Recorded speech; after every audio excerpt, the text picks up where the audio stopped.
I'm Albert.Evans and I work for the I newspaper in the UK. So we came as guests of the tourism board here, who brought us out to show how the country is dealing with COVID, in particular in its tourism sector. Obviously the country's had very low cases, but obviously travelling from the UK where the cases are quite high, there's certain steps you have to go through. So we went through the safety protocols, but our experience has overwhelmingly been quite positive. It's all worked, and also it makes you feel quite safe throughout the whole process, and also when you're here. So when you arrive in Barbados, you've done a test, and you're not even allowed to get on the plane without that negative test result. That's done 3 days before your departure. You then arrive in Barbados and go straight to your hotel, where you must isolate. But when I say isolate, the hotel's facility is obviously fantastic. We stayed at the wonderful Cobblers Cove, and the idea of isolation has a slightly different meaning when you're cooped up in a flat in London than when you're in sunny Barbados. Obviously, of course, you are restricted in terms of your movements. You can only stay in certain areas of the hotel, and you can't go on the beach or the pool, because obviously those places may be public areas and we wouldn't want to give them to the local population. Then you do a subsequent test on day 2, the results of which come back relatively quickly, and after that test comes back with a negative result, you're free to enjoy the island as you would any normal time. So when you're here in Barbados, apart from the obvious safety precautions, hand washing, mask wearing in public places, it feels very safe. The fact that all the visitors have had a clear test, 2 clear tests in fact, and in the local population has had very, very low cases, it makes it feel certainly a lot safer than it is in London. For me, one of the highlights was a historic tour of Bridgetown.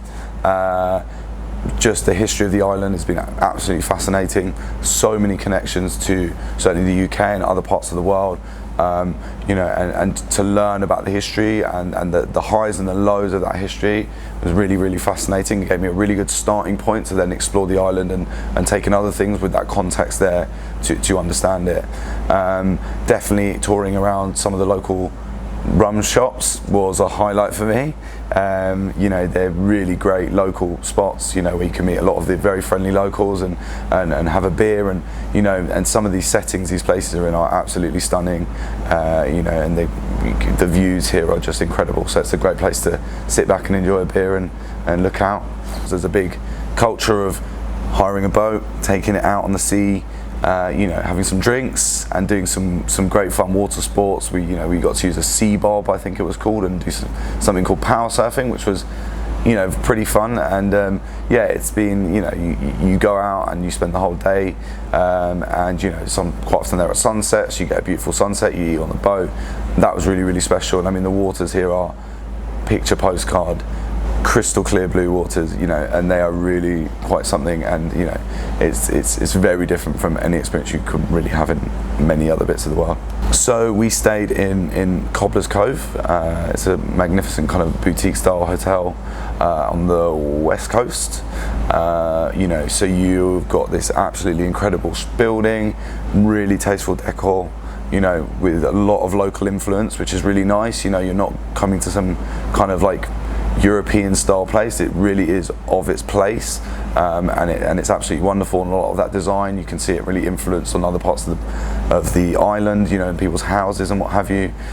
It's really nice, very chilled, not too big, and has a really good atmosphere.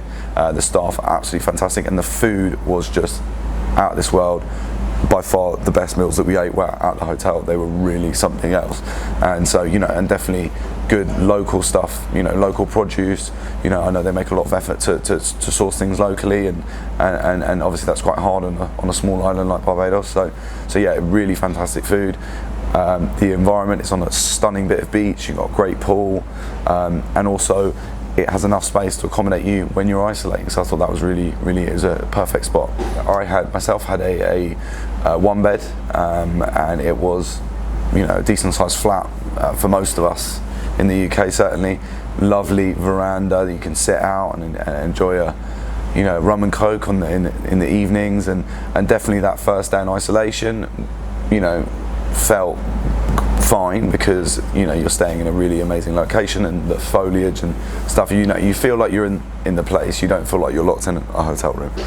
The owners, Hugh and Sam, looked after us wonderfully, really hospitable, made sure we had a great time, gave us plenty of information about the island, and definitely you could see that reflected within how well the staff treated us as well. It's obviously a great place to work, and it was super hospitable. So for me, Barbados is a fantastic place to get away during the winter months from the UK to somewhere which is COVID safe, but also a fantastic destination in its own right, and they're doing some really good things to try and limit the spread and make sure it's a safe holiday destination, and I would recommend it to absolutely anyone.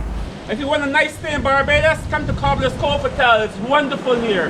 The weather is good, the people is fantastic, and the food is off the chain. Cobblers Cove Hotel, Barbados West Coast. Love you all. From Barbados to England. You're sending big love. Video picture. That was video. Yeah, man.